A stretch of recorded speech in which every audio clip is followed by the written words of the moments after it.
Thanks for having me. Our increasing dependency on digital services makes it, we really need to own our own identities, and we need to have a technology that is strong enough that we can grow from here. It's not just good enough for this year, it needs to be something that relying parties, services can invest in to have a long-term solution. So something that is strong enough for everyday needs, including also banking needs, government services, passport services, and even stronger requirements, company use, private use, and so on. Everything that relies on one-time passcodes is limited to basic authentication, whereas I think with increasing threat levels and increasing complexity of services, the ability to sign transactions, to be able to do something that has to be two ways, that is not phishable in the same way as those one-time passcodes is actually a requirement to move forward. Yeah. I mean, it's a first good step with one-time passwords, but moving along, we need to have something more durable and something more advanced. I think it should be seen as a bit like losing your driver's license, losing your passport, losing your house key. You want that to be a bit hard to recover. I mean, if you can just, call a number and you've lost your phone, someone else can easily take over your phone number or take over your car or take over your house. You want it to be a bit tricky. So absolutely backup keys, ability to use one key to enroll more keys and so on. Yeah.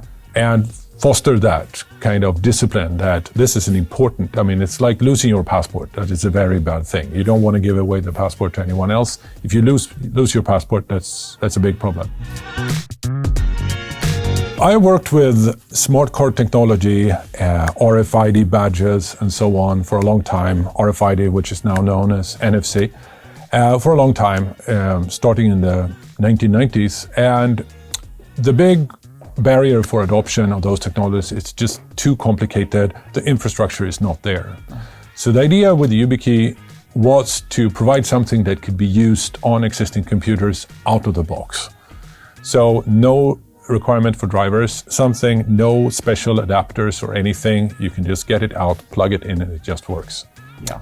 Smart cards always have the limitations. You have no smart card reader, or I'm a strong believer that you should own your own identity. It should be yours, and it should be separate from the computer. It was a lot of driving forces in the early days that you would have something that resides on your computer.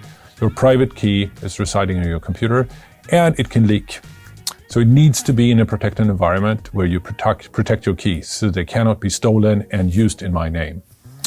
Because with the legislation, and I think a lot of people forget that, a digital signature is as valid as a handwritten signature, which means that with more advanced services, the threats becomes substantially bigger. So really having something that is yours, sitting in your possession, on your keychain or in your wallet, that is not connected to your computer. And you can also have different computers, and you can have phones and so on, and it should work with them all.